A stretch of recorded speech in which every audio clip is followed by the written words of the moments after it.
All right, hello everybody and welcome to this BCSD Australia event in collaboration with CDP.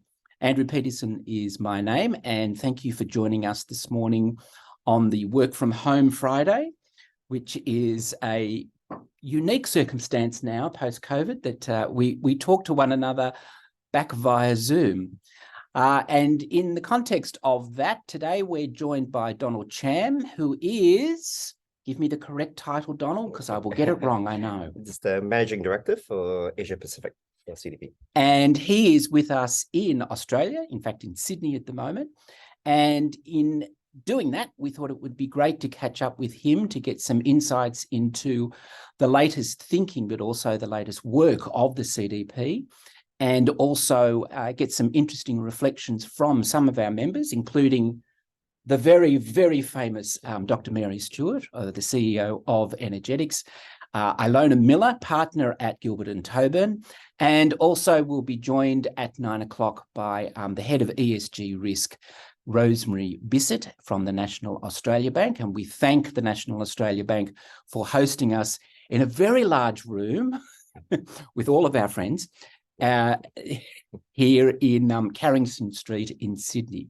So in opening, let me acknowledge that we're broadcasting to you from the land of the Gadigal people, because I would usually say something else. Thank you, Mary. The Gadigal people of the Eora Nation, and we acknowledge their elders past, present and emerging. And in point of fact, look very much forward to the referendum on the voice to Parliament, which, fingers crossed, will happen somewhere between, we think, what is it, October or November of this year. So the structure for this morning will be an opening conversation with Donald, who will give us an update on the CDP work. And then we're going to throw to, firstly, Ilona, and then Mary, and hopefully Rosemary will join us. Should you have a question, please put it into the Q&A function, and I will moderate those questions around 9:15. But without further ado, Donald, welcome to Australia and welcome to the work of CDP. What's going on? What's happening? Well, it's nice to be back in Australia. So I'm Australian, but I left Australia about 2005. So I've been in Singapore since then. Firstly, for those who are not familiar with CDP, we are basically a global nonprofit that runs the disclosure system on environmental matters. Last year, about 19,000 companies reported to CDP, including NAB, who scored an A.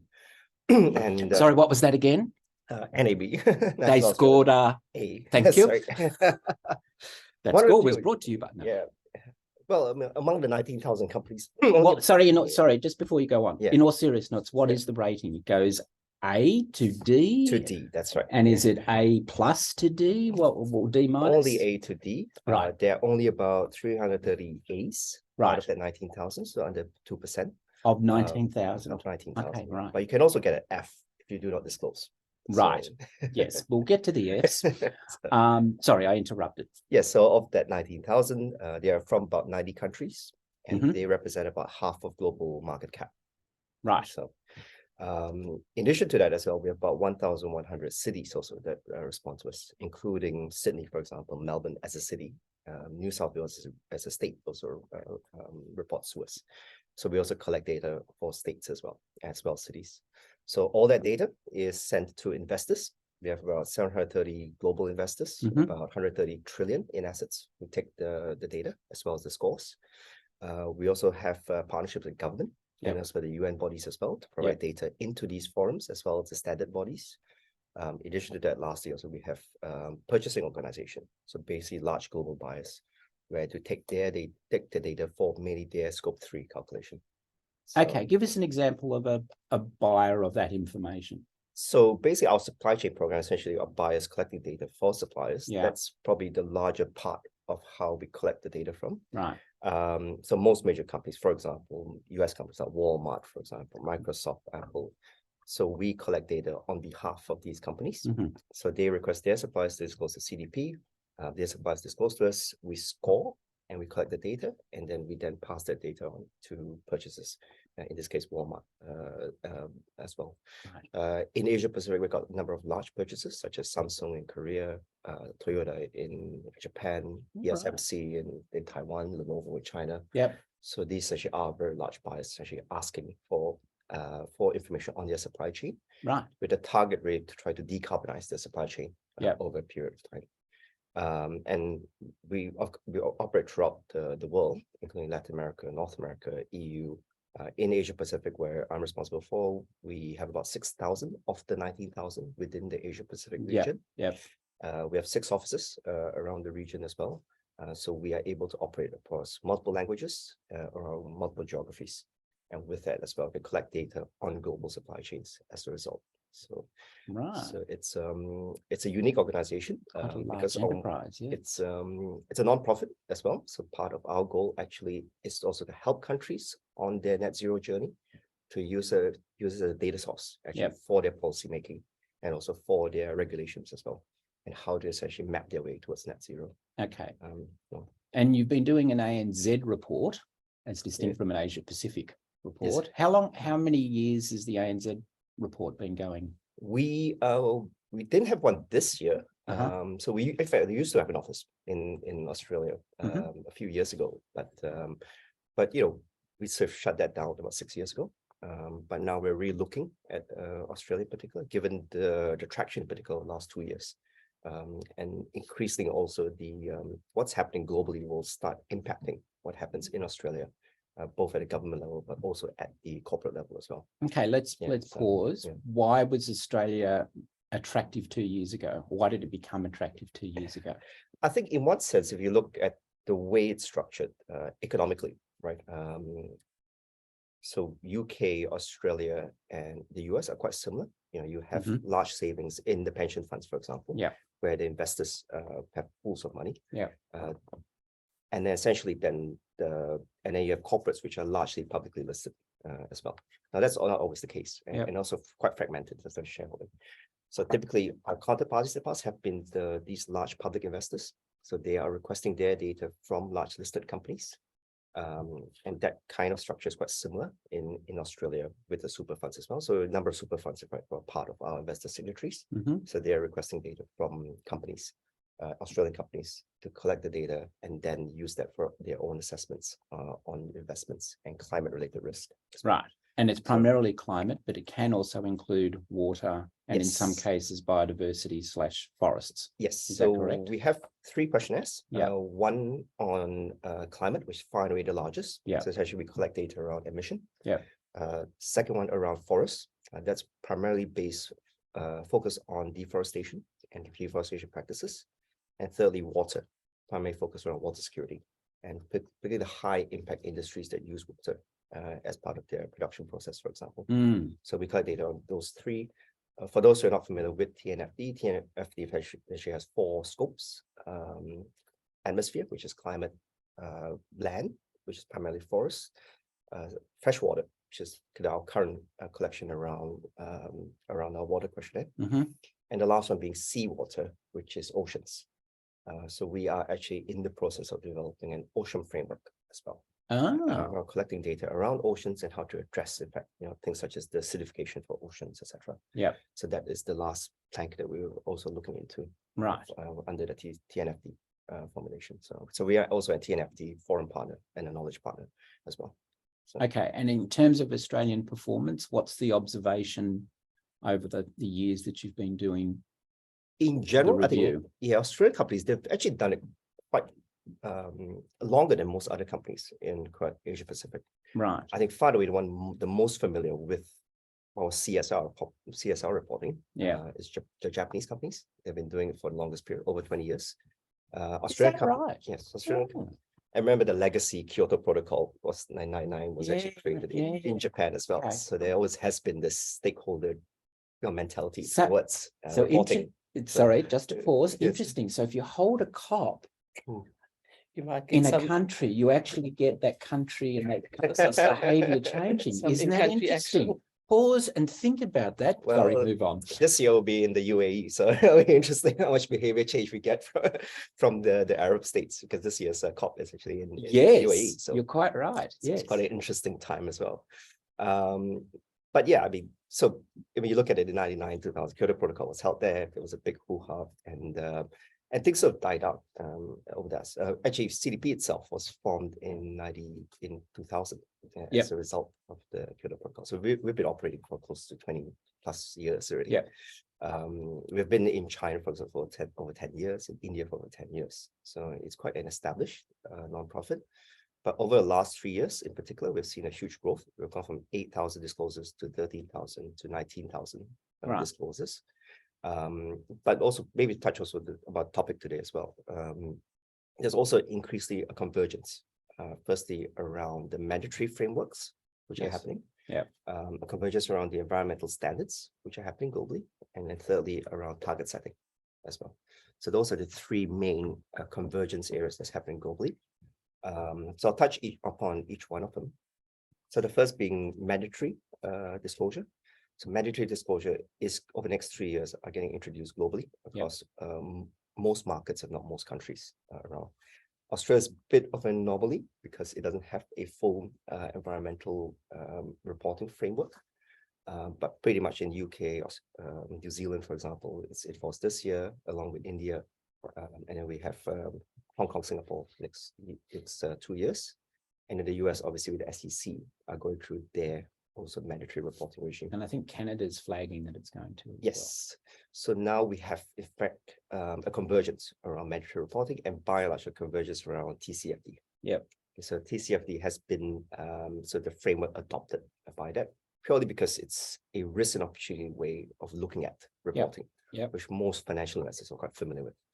Climate-related risk and opportunities. So, and its framework's fairly set. So, and people are familiar with it. So that's one convergence around TCFD. Even the SEC is by and large framed off the TCFD framework.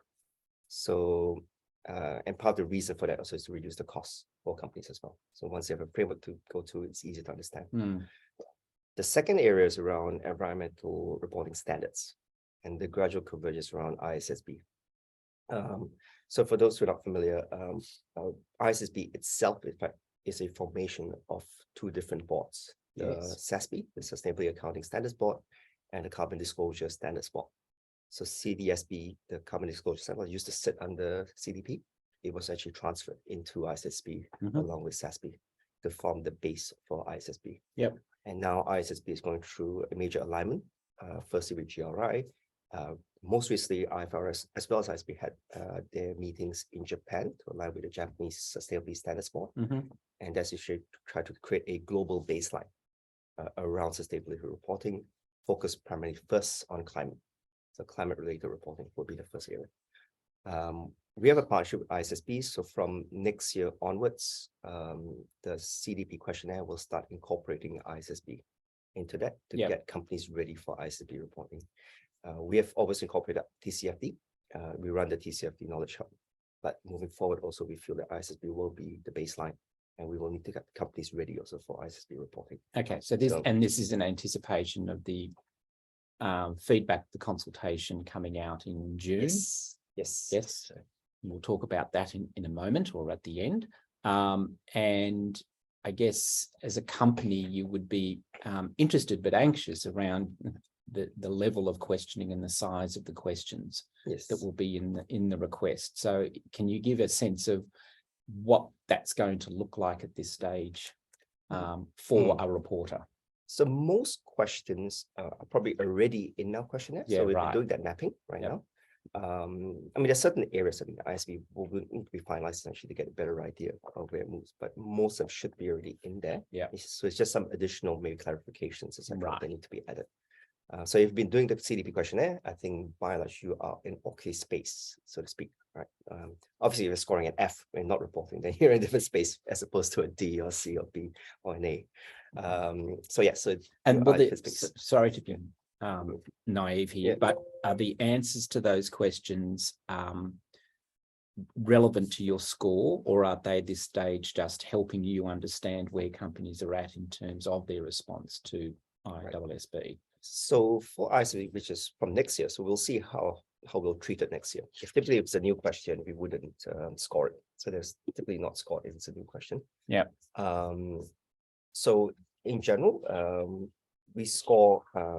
So basically, you're given a score, but you answer or don't answer the question, and then basic quality of the answers. Thereafter. Okay.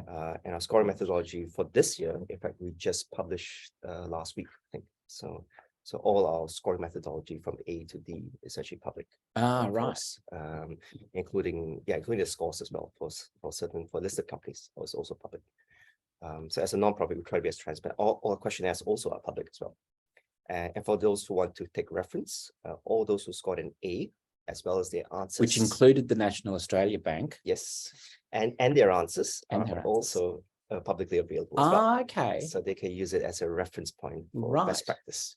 Yes.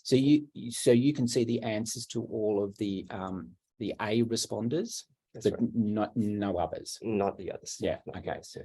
Because again, naive question, you're driving leading practice. I'm assuming here by showing what an A scorer actually gives as information. That's right. Right. Thank you. Okay. Yeah, and that's part of our mission as well to yes. Excellent. So I mentioned two areas: mandatory regulation, environmental standards, but there's also third conversions around target setting. Yeah. Specifically target setting for emission, and the reason is quite clear because 90% of global GDP have set the net zero target.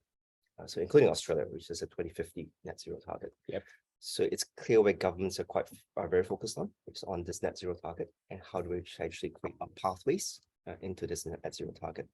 So with that, the Paris Agreement sets the global standard for governments to align into this 1.5 degree pathway as well. With that, the Science-Based Target Program, SBTI, is actually intending to translate that 1.5 degree line into industries and then into companies. So we have seen the SBT program, in fact, probably the most popular target setting program for emission, because essentially it's linking back into what we need to achieve over that 1.5 degrees globally, and then sync that to what are the commitments at the country level and at the global level under the Paris Agreement. So that is the third area of alignment eventually. I think right now about 4,700 companies committed into the SBT program. And we find that eventually that there might be more companies will start going in, particularly larger companies, to show commitment to that 1.5 degrees. And can you break that down according to country?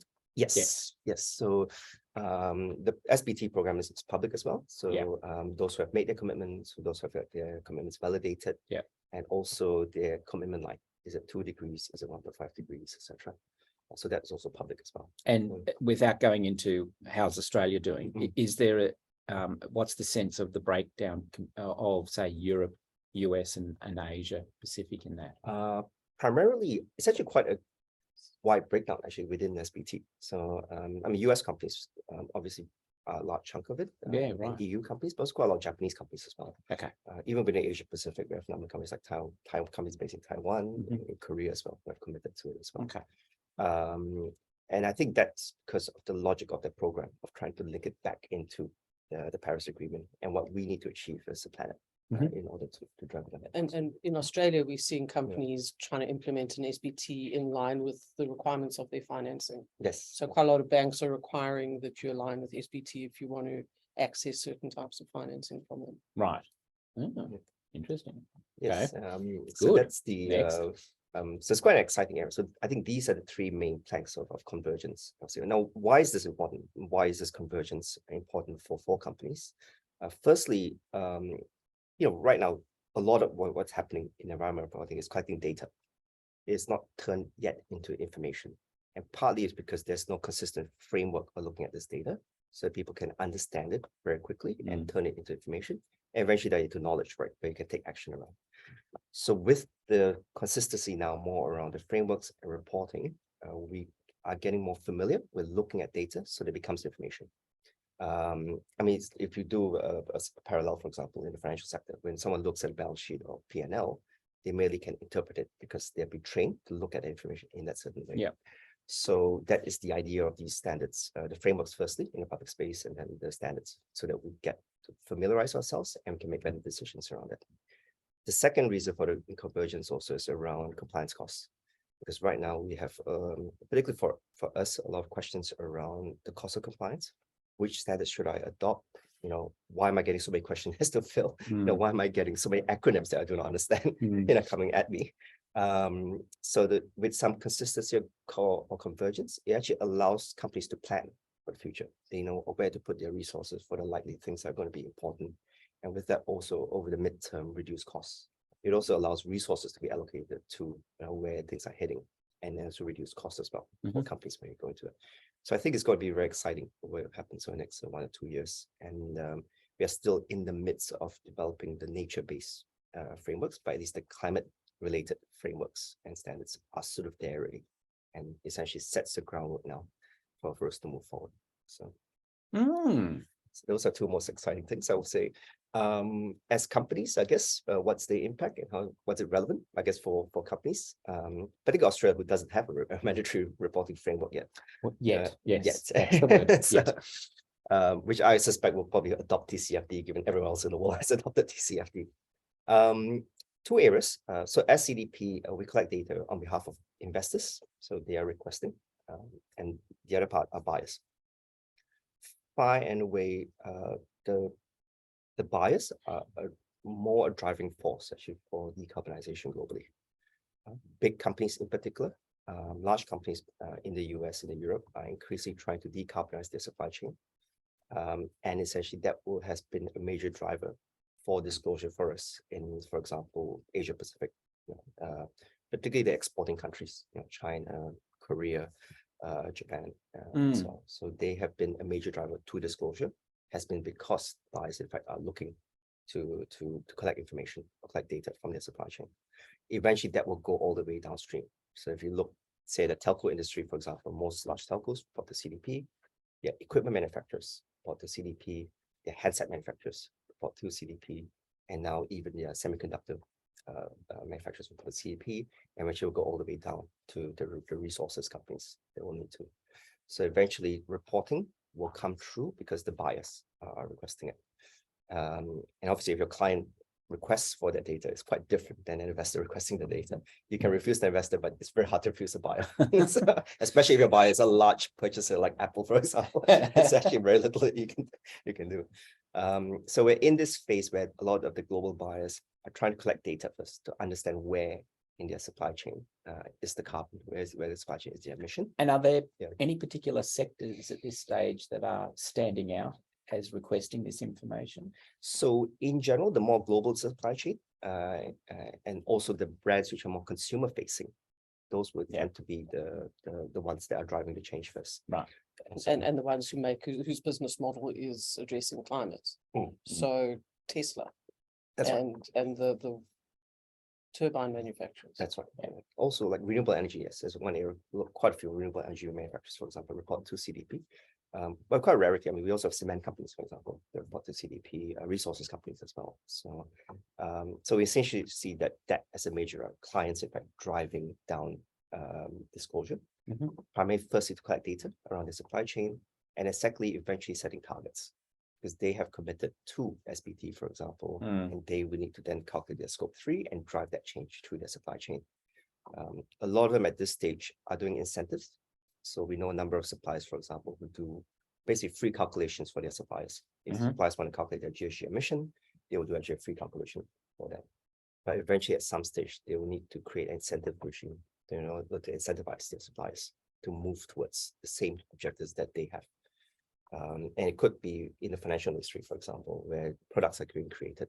We have a product with Walmart and HSBC, whereby if you score a certain part of our certain criteria within our questionnaire, a certain score, you actually get a discount from the HSBC trade finance. Oh, really? Okay. So it's and it's very structured because Walmart itself has its own target of 1 gigaton of carbon that they want to reduce in their supply chain. So it's really to help Walmart actually achieve their targets. So we will find a lot more of these incentive-driven regimes as well, by buyers in particular, to try to get their supply chain green. Because at some stage, if you can't green over the next 5 or 6 years, you may well be excluded from their supply chain. So they much rather incentivize people up to a certain stage, but at some stage, like say Apple, for example, which I think you have phone, by 2030, carbon neutral. All three of us, yes. And a computer as well. And a computer as well. What do you buy, Apple? Yeah. So by 2030, carbon neutral, across Yeah. all products, across all supply chain.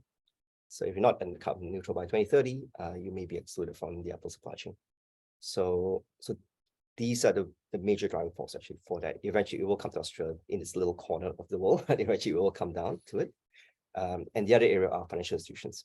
Because financial institutions as a sector itself, it's not a particularly large emitter in terms of scope 1, but in terms of its ability to finance and to incentivize, in fact, the transition, it plays a very important role for that. So the financial sector and investors as well will be the other area I think to look out for as a major driver for that, because a lot of the major LPs, for example, in the US, are starting to incorporate climate-related risk as well as nature-related risk into their frameworks for decisions, investment decisions. So that also will be the second driver. Right. So, and the number of financial institutions, we know NAB and HSBC are reporters, for example. What about the superannuation or 401s? Yes. Are they also? So for us, of ours, the 730 investors, they're in it. The bulk of them are actually pension funds. Yeah, So right. the large pension funds in the world, like the American pension funds. And the Yes, the CalPERS, cases. for example, PGGM, for example, in Europe, for example. So a lot of them are at this stage, and the reason why they access CDP data is because we're the largest repository of environmental data. Yeah. A lot of them, I think, are trying to work out to collect the data first and to try to work out where they are and where their carbon is where they're investing. At some stage, they'll need to make a decision as to where do they want to deploy. So CDP then becomes the source of data for them. Also because CDP is quite unique because we collect it directly from the companies. So that means that it's primary data as well. We're not relying on a third party or secondary data. It's direct data to collect directly to companies. And it's very useful because it's a big enough set that you can then infer sectoral performance in your portfolio. Yes, you can do proxies actually on by sector or by geographies as well. So that's also the benefit of it. Okay, can we? I do want to get to the Fs, not because I want to call anybody out per se, but I want to understand the size of the Fs, if I can put it that way. So perhaps just go back and explain what an F is and what's been the trend in relation to the size of non-reporters to the CDP over the last couple of years. And I'm not calling out Australia per se, I'm just trying to understand, has there been a shift in the number of companies reporting, not reporting? Yes. And what do you think it's going to take to get that last tranche of non-reporters into a space where they're comfortable in reporting? So there are two types, right? Basically, those companies who are requested by investors in a public space, by and large, and those who are requested from buyers. In terms of the Fs, so those who did not respond, the Fs, by and large, if you're requested by a buyer, you will respond. Your response rates are usually over 50%. Yeah, right. We have companies who are like 90% response rate as well.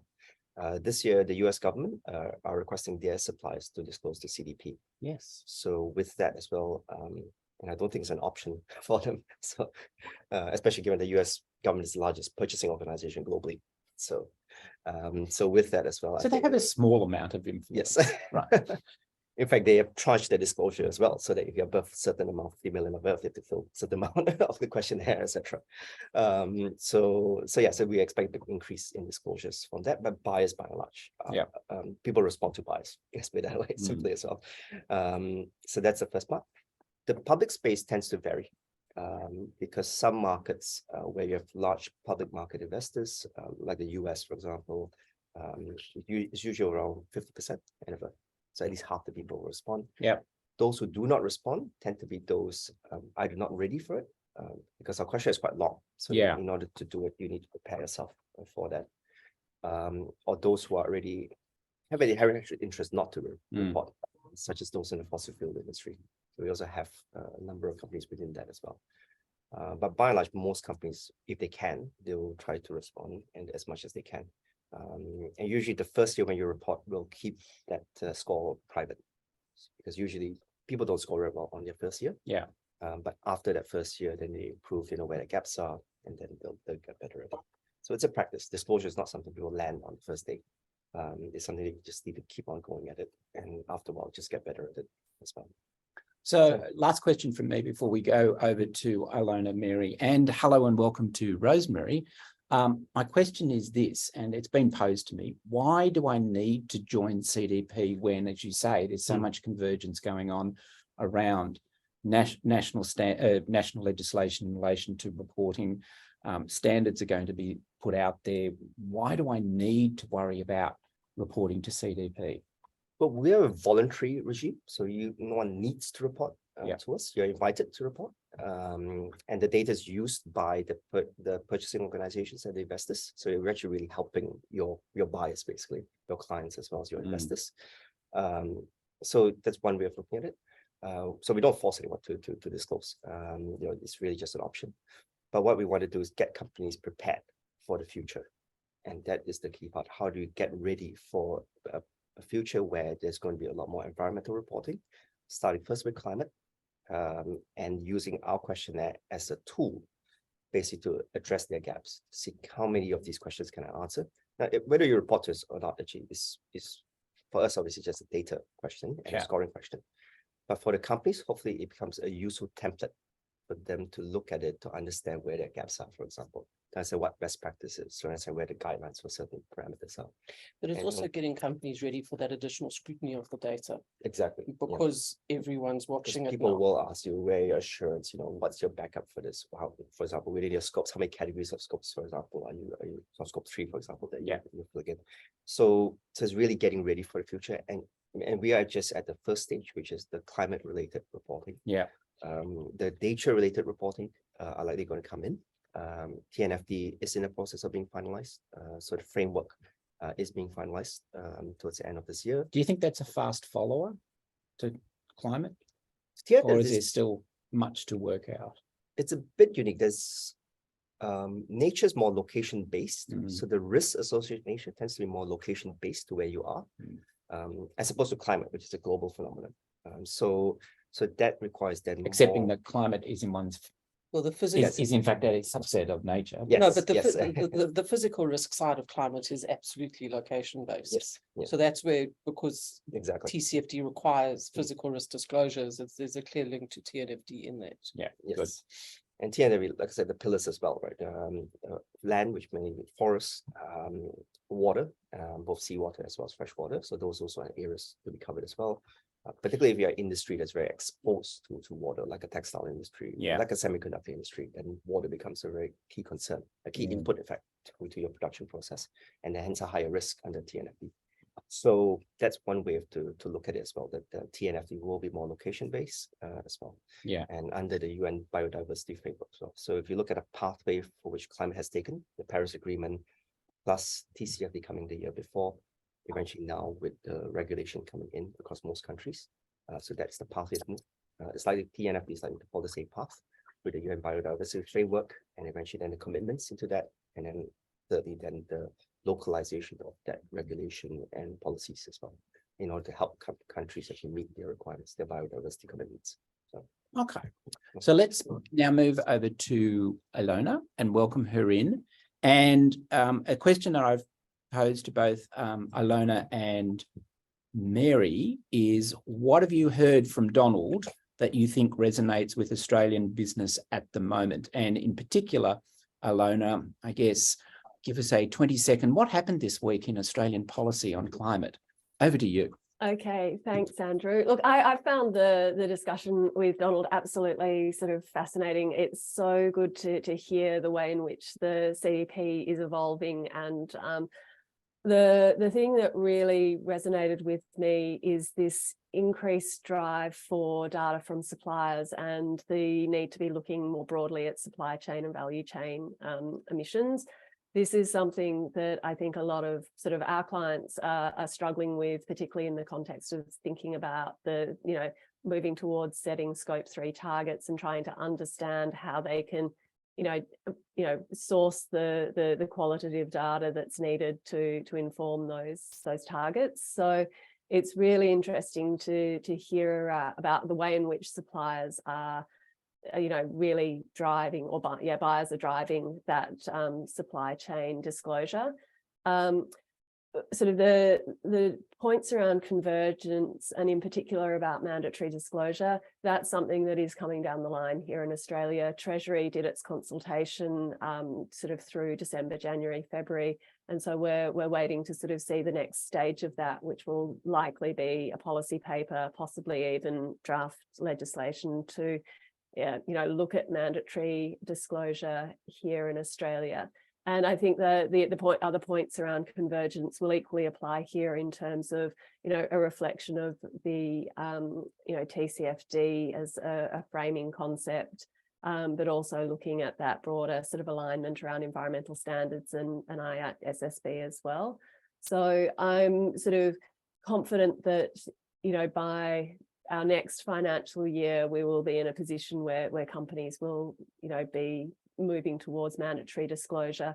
The big question in that space is, again, back to scope 3 and how that is introduced. Is it a soft start and a transition? And also, I think what has been sort of one of the biggest components of the discussion here, at least from a legal perspective, is whether or not we introduce safe harbour sort of provisions to manage risks associated with companies making forward-looking statements and also disclosing, information that they don't have sufficient sort of confidence around the information about their scope 3 emissions as well. So that's sort of the take around supply chains, and I love the point around the US and it using CDP to inform its own sort of supply chain disclosure. That's something I think, certainly should be put on the radar for our own government. In terms of what's been going on in Parliament this week, so climate politics has been incredibly divisive here in Australia for many, many years. And it was looking as if it would again be incredibly divisive in this sitting of Parliament when the government was being, asking, its other parliamentary stakeholders to approve what looks on its face like a very straightforward and short piece of legislation to facilitate aspects of the, approach to decarbonisation for our large industrial facilities. The legislation, the Safeguard Mechanism Crediting Amendment Bill, is simply a piece of legislation at its heart that amends our greenhouse and energy reporting legislation to enable a new form of carbon credit for below baseline emission reductions to be created. But it sits within a much bigger framework of safeguard mechanism reforms, which are to be implemented through consequential and complementary changes to a suite of different rules that sort of put in place the actual sort of muscle of the program for industrial facilities. So even though the bill itself was quite short and straightforward, through the process of reviewing the bill through Senate committees and then the debate in Parliament, we've seen a number of other issues that go beyond just the creation of a safeguard mechanism credit come into the fore and even be reflected in the changes to the bill that have been agreed between the government and Parliament. And those go to much broader pictures, broader issues around target setting, and in particular, what's been sort of negotiated and now legislated include creating a clear carbon budget for these 215 large industrial facilities and indeed any new facility that comes into the scheme.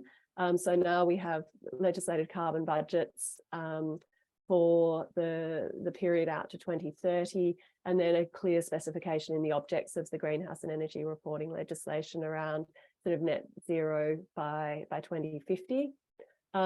We also have a lot more transparency around how companies will need to report on how they're achieving those emission reductions beyond just the sort of the physical data around emission reductions of their emissions numbers, and also a sort of more robust processes for review and reflection and sort of provision of advice to the government on target setting and the declining baselines coming through from the Climate Change Authority. This is still only part of the picture. There are the legislative instruments that are due to be sort of tabled for the next sitting of Parliament, and there's still some work to be done around those. And that's where we'll see sort of the, as I said before, the muscle around setting the declining baselines, how flexible mechanisms are managed through that process, treatment for energy and intensive trade exposed industries. So it's been a very, very busy week in the context of the safeguard mechanism. Also, I think yesterday or the day before, our Environment Minister brought in a first reading of the Nature Repair Bill, which again is intended to create a framework for incentives to drive investment in nature repair projects and activities on farm. So that's going to be another sort of component that has been developed thinking ahead to potential reporting under TNFD and creating sort of a tool that can be used to support companies that are looking to demonstrate that they are committed to undertaking sort of nature repair activities.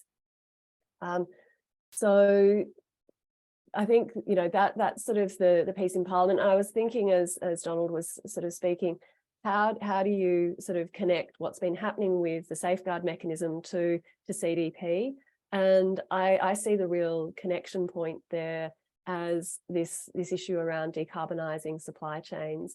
If you just take the 215 facilities that are going to be looking to comply with the safeguard mechanism and their declining baselines, they're going to be looking for every opportunity to decarbonise, and understanding supply chains, understanding what they can do through and leveraging those people that they work with is one component in which they can influence that, and it can help contribute to achieving their emission reduction obligations. And then I think, of course, a number of those, the companies that operate those facilities are already reporting under CDP. Not much to talk about there. Sorry. Reflections. Well, as you say, not much to talk about. It's just looking at this from the perspective of large Australian companies, a huge amount has been happening. Not all of it new. It's been signaled for a long time. We know it's been coming. But it's also, we know that there's more to come. So really at the moment, I'm seeing a lot of companies holding the line, working on what they've got, and waiting for the next change to come. As Donald says, there is this convergence. We've got the mandatory disclosures. I'm going to say in Australia again that they're going to talk about ISSB, not about TCFD, but ISSB, into which the constructs of TCFD are located. But people are waiting for the next draft of ISSB and what the AASB, so the Australian board that's feeding into that, what they say with respect to how the ISSB affects us. And that we're looking at June and we're looking at November. So our companies are getting ready for what's coming. I also think that they're holding their fire on some things. I think that I agree with Ilona that there's a scope 3 issue out there, but recognizing that a lot of companies have been looking at scope 3 for a long time. The big elephant in the room that no one is talking about is physical risk. And it remains to be seen how many companies need to disclose physical risk at adequate detail soon. And that's a big problem because we don't have the capacity either in the companies or in the auditors to get those data sets right. And I'm going to point to a paper that was written by a whole lot of Australian authors, one of whom is my colleague Nick Woods, that was cited in the US President's papers on the economy, which said, be careful about climate physical risk data because you can't black box this. You can't just turn the handle and say, here's a number. You have to understand the uncertainty associated with your physical risk data. So there's that huge elephant in the room that will be embedded through TCFD and ISB into mandatory reporting in the next 24 months. So our companies are getting ready on scope 1, scope 2, scope 3, NGR, ISSB, emissions reduction. They've got to remember physical risk and they can't leave it behind. To me, that's a whole separate webinar we need to talk about. But I'm sure that I has add a to lot that? to say about physical risk. And I was going to say, the topic of risk allows us to bring in Rosemary as a conversation. So Rosemary, over to you. I was just going to say that the issue of uncertainty and people understanding the uncertainty in the calculations doesn't just apply to physical risk. It also applies to transition risk, because people are generally thinking just about, calculating carbon emissions. But to really understand transition risk, you've got to look at more variables than that if you're trying to model out and do scenario analysis on companies. So you actually need to know what investments they're making, what other underlying costs that they may have for energy, etc. as well. And there might be other things. Trying to model some of the risks is really tricky. So this is why the safe harbour mechanism or recognition that Ilona mentions really important, because people are used to you accounting for a number and putting the number out, and the number is the number. But here, the number depends on which scenario you pick too. You can get significant differences in the number by selecting a different scenario to somebody else. So people need to understand the numbers, not the number, and they need to understand the context for the numbers and the uncertainty in the numbers. So I'm with Mary. 100%. Okay. So there's the context. Now we do have a question, but what I wanted to do before we get to the question, because I want to make sure that particularly Donald has seen the question, is ask for any feedback from either Donald or Mary or Ilona from anything that Rosemary said, or in turn Mary and Ilona said back to Donald. So is there anything you've heard you thought it needs a response? No? No, see, no. Well, transition planning, we score transition planning within our questionnaire itself. So as you know, we have different types of companies that report us, right? Both fossil fuel companies as well, mining companies, etc. So if you look at something like Fortescue, for example, Fortescue reports to CDP, they score B+. They score, so even though their business itself is, most of it's coal, right? So most of it is polluting. But what they score quite highly on is the transition planning. And partly because if you look at Fortescue, they're trying to focus more into new minerals for the new economy. They also have a new energy unit as well. So essentially, they are scoring much higher because they're looking at the future and saying, how do I transition away from where I am to where we want to be? And how do I position ourselves for these risks and opportunities that emerge from from climate, for example? So one of the way of looking at transition is not where you are, but eventually where you need to be and what steps are you taking then. We released our transition framework late last year of 23 metrics to look at for transition and what are credible transitions in a plan. So with that, also that will hopefully help stakeholders understand which companies are making genuine transition efforts if they're able to track these 23 metrics. Yeah. So. And that transition, the reporting of transition plans and resources and how you're going to get there is being embedded in ISSB. Yes. And you're going to see it coming through, I assume, on SBT as well. So it's set your targets, your metrics, and then how you're going to get there. Yes. And I think we're seeing this convergence around emissions reporting. The next convergence, is it going to be around physical risk or is it going to be around transition reporting? I'm not sure, but those are the two other big pieces that ISSB is going to require you to disclose. Right. And then at the same time, last night, there's a conversation amongst particularly the likes of the WBCSD and others that this year needs to be a very serious conversation at COP around taking what the global stocktake tells us, which is it's not going well and we need much greater ambition from companies. Now, that just hearing that made me think, oh my goodness, you're going to get leaders and particularly businesses that are highly stressed at the moment post-COVID, post-Ukraine energy crisis, post-cost of living challenges, just saying this is all starting to get a bit too hard. What's the message there back to business around how to stay the course and how to feel like you're in control of this process as distinct from everybody and there are, and I'm playing the devil's advocate to this just for a moment. Yes. So I'm going to, the first thing that companies need to understand is they are no longer in control. What we have done to the natural environment has damaged it to the point that our future is so uncertainty that we are no longer in control. Right. The only thing that we control is essentially how much more damage we do. Right. So businesses have got to get used to operating under uncertainty. Yeah. You've got to be able to understand that the past doesn't predict the future. Yeah. And you've got to be comfortable with taking decisions where the best you can do is the least worst. There is no longer an optimum decision to be taken. And that relates and to it's what not static in the sense that you Yeah. will get to a point where you know for sure Yeah. what is the situation, because that situation is fluid. And it relates to what Rosemary was saying about scenarios. Yeah. Yeah. Andrew, And managing risk, I think. Yeah. Yeah.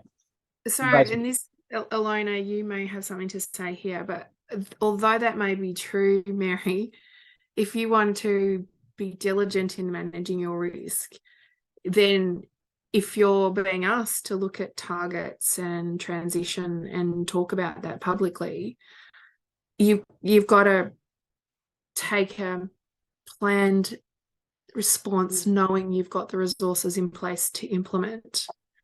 Because if you make a forward-looking statement, and as the environment becomes more uncertain, if you make that forward-looking statement without being able to demonstrate you've got at least a reasonable implementation plan so that it's genuine and that you can then work towards that. And things may go wrong, but you need to be able to then explain what changed in the circumstances. There's the legal risk goes up as well. Yeah, absolutely. I mean, we're seeing this increasingly with the scrutiny of regulators, that are looking at, financial statements, financial reports. You've got ASIC looking at it from one perspective, the ACCC looking at it from a consumer perspective, and now sort of taking action, be it through penalty infringements through to prosecution. And so, as Rosemary said, it's about having that reasonable belief and basis for the statements that are being made, and being confident at the time that the statement's being made that you can achieve the outcome that you're signalling.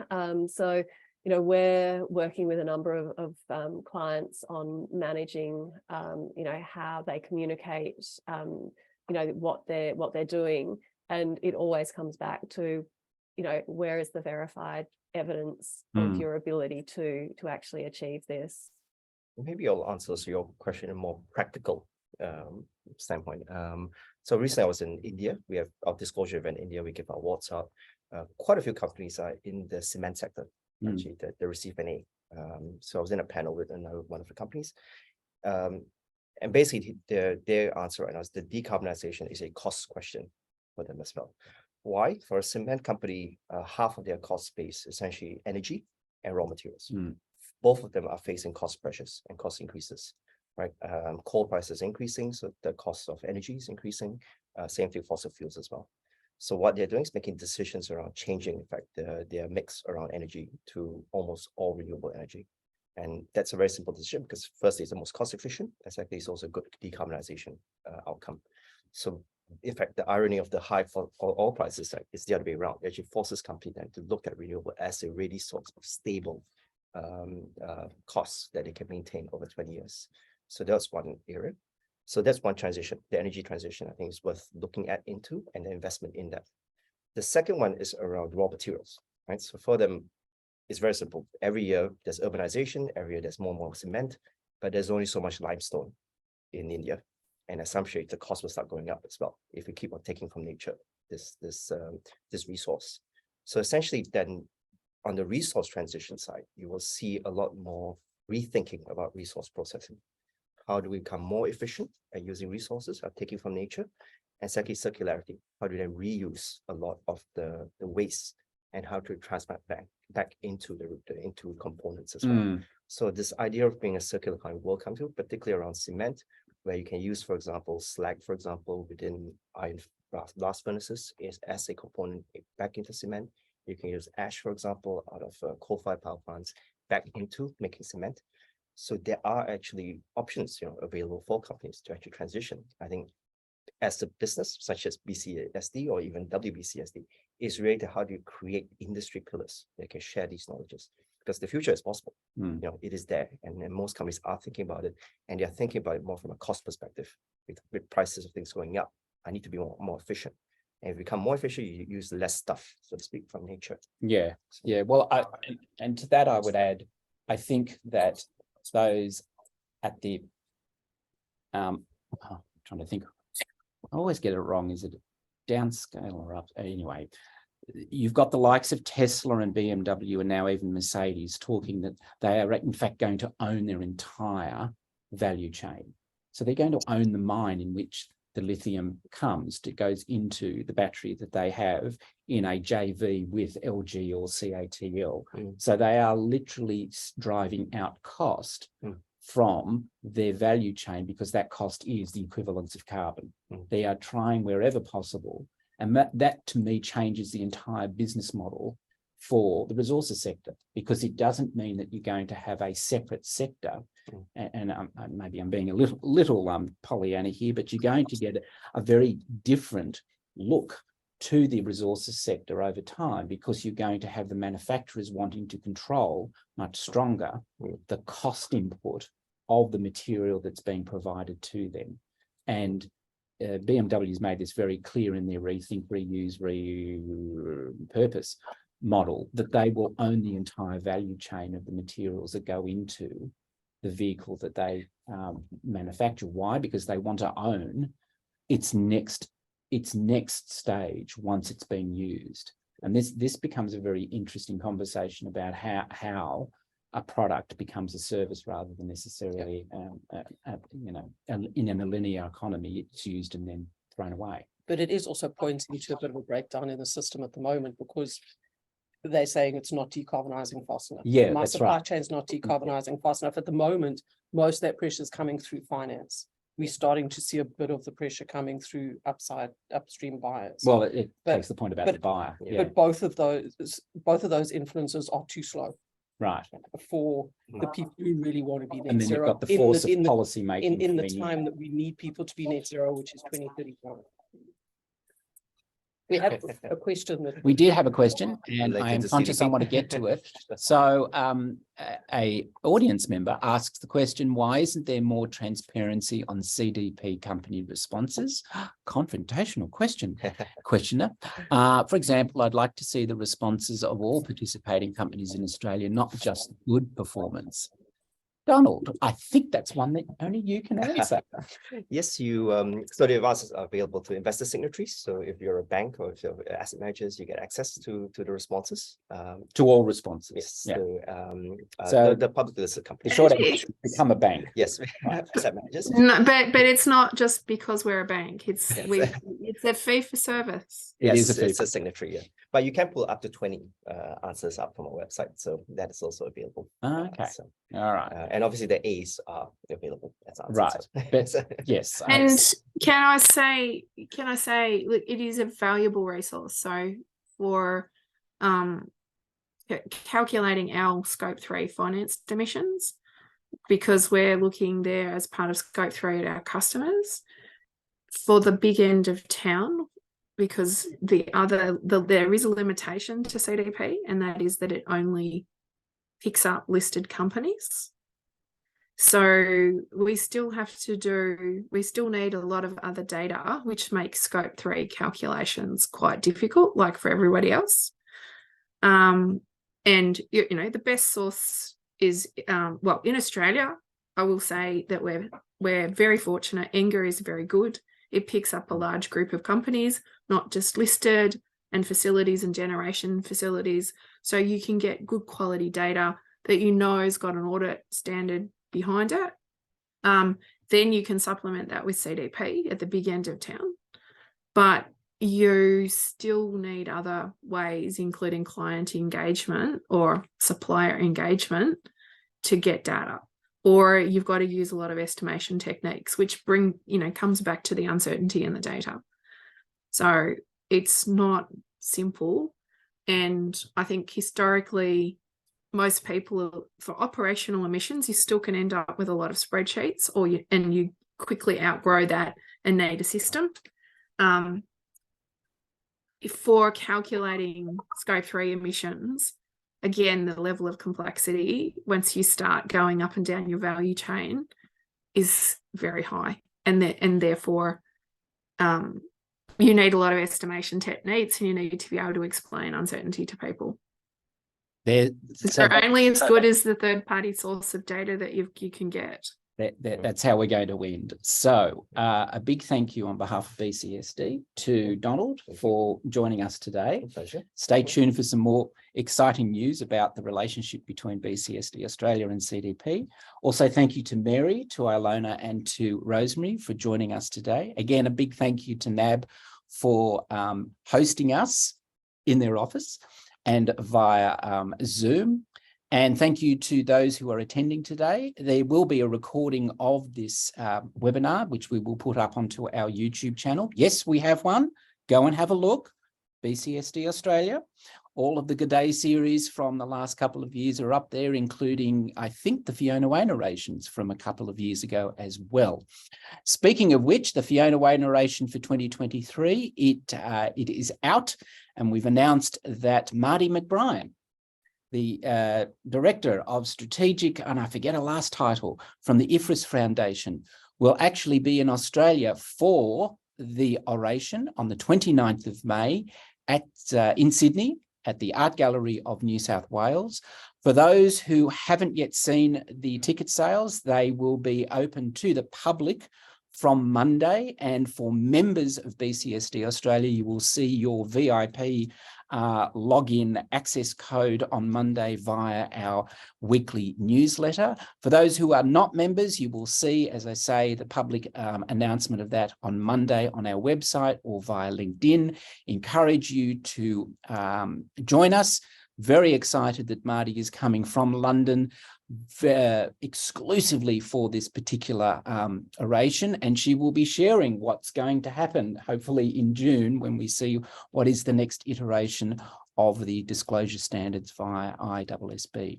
But for now, Andrew Peterson, thank you so much for joining us. Take care and have a great day. Bye for now. Should do